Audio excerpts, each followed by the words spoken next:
Chapter 13. The Lord now said to Moses, "Send men to explore the land of Canaan, the land I am giving to Israel. Send one leader from each of the 12 ancestral tribes." So Moses did as the Lord commanded him. He sent out 12 men, all tribal leaders of Israel, from their camp in the wilderness of Paran. These were the tribes and the names of the leaders: Reuben, Shammua son of Zakkur; Simeon, Shaphat son of Hori; Judah, Caleb son of Jephunneh; Issachar, Igal son of Joseph; Ephraim, Hoshea son of Nun; Benjamin, Paltai son of Raphu; Zebulun, Gadiel son of Sodai; Manasseh son of Joseph; Gadai son of Susai; Dan, Amiel son of Gamalai; Asher, Sethur son of Michael; Naphtali, Nabai son of Vophsai; Gad, Geuel son of Machai. These are the names of the men Moses sent to explore the land. By this time Moses had changed Hoshea's name to Joshua. Moses gave the men these instructions as he sent them out to explore the land. Go northward through the Negev into the hill country.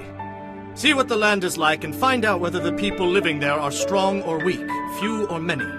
What kind of land do they live in? Is it good or bad? Do their towns have walls or are they unprotected? How is the soil? Is it fertile or poor? Are there many trees? Enter the land boldly and bring back samples of the crops you see. It happened to be the season for harvesting the first ripe grapes. So they went up and explored the land from the wilderness of Zin as far as Rehob, near Lebo-Hamath. Going northward, they passed first through the Negev and arrived at Hebron, where Ahiman, Sheshai, and Talmai, all descendants of Anak, lived. The ancient town of Hebron was founded 7 years before the Egyptian city of Zoan. When they came to what is now known as the Valley of Eshcol, they cut down a cluster of grapes so large that it took 2 of them to carry it on a pole between them.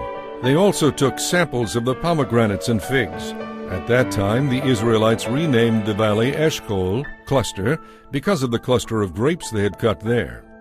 After exploring the land for 40 days, the men returned to Moses, Aaron, and the people of Israel at Kadesh in the wilderness of Paran. They reported to the whole community what they had seen and showed them the fruit they had taken from the land. This was their report to Moses. We arrived in the land you sent us to see, and it is indeed a magnificent country, a land flowing with milk and honey. Here is some of its fruit as proof. But the people living there are powerful, and their cities and towns are fortified and very large. We also saw the descendants of Anak, who were living there. The Amalekites live in the Negev, and the Hittites, Jebusites, and Amorites live in the hill country. The Canaanites live along the coast of the Mediterranean Sea and along the Jordan Valley. But Caleb tried to encourage the people as they stood before Moses. "Let's go at once to take the land," he said. "We can certainly conquer it." But the other men who had explored the land with him answered, We can't go up against them. They are stronger than we are. So they spread discouraging reports about the land among the Israelites. The land we explored will swallow up any who go to live there. All the people we saw were huge. We even saw giants there, the descendants of Enoch. We felt like grasshoppers next to them, and that's what we'd look like to them.